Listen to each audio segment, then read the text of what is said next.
गिबियावनो नोंथांमोनखौ आंनि चेनेलाव बयखौबो बरायनानै लानाय जाबाय। नोंथांमोना सानफ्रोमबोनि खौरां मोननो थाखाय आंनि SB रादाब इउटिउब चेनेलखौ साबस्क्राइब खालामनानै लादो। लोगोसे खौरांखौ मोजां मोनोब्ला लाइक, कमेन्ट आरो शेयार खालामनानै होदो। आंनि बे खौरांफोरखौ मोजां मोनगोन आरो खौरांफोरखौ जोबजासिम खोनासंलांगोन होननानै आसा खालामनाय थाबाय। दानिया नोंथांमोना खौरांखौ खोनासंलांदो।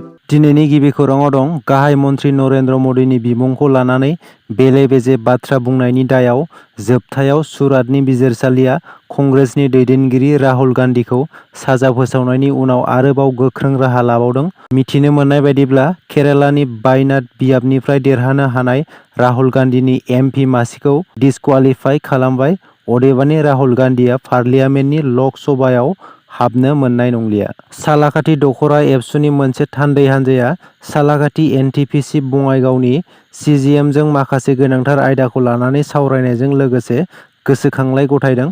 क'क्राझार जिल्लानि सिङाव थानाय सालाकाथि दख'रा दुलाराय बर' फरायसा आफादनि आफादगिरि डनेन नार्जारी बिथांनि दैदेननाय मोनसे थान्दै हान्जाया मैया गोनांथार माखासे आयदा फारियै गोदानै लुफुंबाय थानाय एडमिनिस्ट्रेटिभ बिल्डिंआव बर' हांखोजों लिरनाय गोदानै लुफुंनाय NTPCनि आलासि जिरायग्रा न'ब्लांखौ बड'लेण्ड सोमावसारनायनि गिबि मुंख्लं सुजित नार्जारीनि मुङै खालामनाय।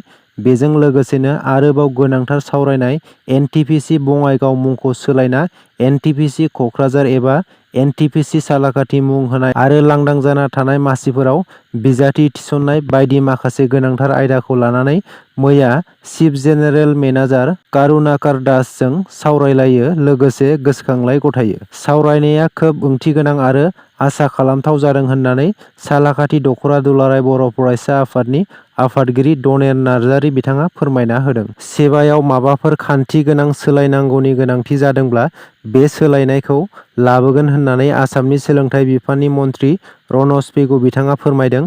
मैया एबा 24 मार्चआव रनज पेगु बिथाङा बुङोदि फैगौ बोसोरनिफ्राय मेट्रिक आनजादनि सोंथि बिलाइखौ आनजाद मिरु सामलायगिरिनो दैथायहरनाय जानाय नंला। मानोना बे बोसोराव आनजाद मिरु सामलायगिरिनि गेजेरजोंनो मेट्रिक आनजादनि सोंथि बिलाइआ गोसारदोंमोन। बेजों लोगोसेनो रायजो सरकारा गोदान सोंथि बिलाइ राननाय खान्थि एबा निउ कुइसन पेपार डिस्ट्रिबिउसन सिस्टेम लाबोनो थाखाय गासैबो स्टेकहल्डारफोरखौ लोगो हमगोन होननानै फोरमायदों।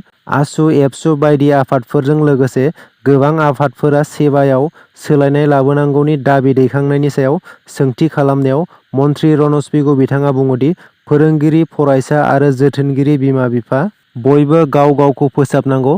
मानोना आनजादनि सोंथि बिलाइखौ गोसारहोदों फोरोंगिरिफोरा, बिनि सोंथि बिलाइखौ बायदों फरायसाफोरा आरो सोंथि बिलाइखौ बायनो फैसा हरदों जोथोनगिरि बिमा-बिफाफोरा। सेबाया नेम-खान्थि बादियै थाङाखैब्ला बेनि जेंनाखौ थाबैनो सुफुंगोन। जोंनि नोजोरा सोलोंथाइ बिथिंखौ जाख्ल'नाय बायदि गेना खान्थिनिफ्राय रैखा खालामनायनि सायाव थानांगोन होननानैबो बुंबावो। बिटिआरनि मावफुं सोद्रोमा राकेश ब्रह्मनि गोख्रों खामानि मावनायखौ नुदों। बिसायख'थिनि समाव रायजो राजाफोरनो खोथा होनाय बायदियै सरकारनि बिथांखिनि खामानिखौ गोख्रैयै मावफुंदों बिथां राकेश ब्रह्मआ। मैया सानसेनि गेजेरावनो मुसलपुर बियाबनि सिङाव थानाय गं 20 गामिफोराव कमिउनिटि न'ब्लां लुफुंनो अन्थाइ खाम्फा गायसनदों। बिथाङा बुंबावदोंदि फैगौ 28 मार्चआव मोन 20 गामियाव कमिउनिटि न'ब्लां लुफुंनो थाखाय अन्थाइ खाम्फा गायसनबावगोन।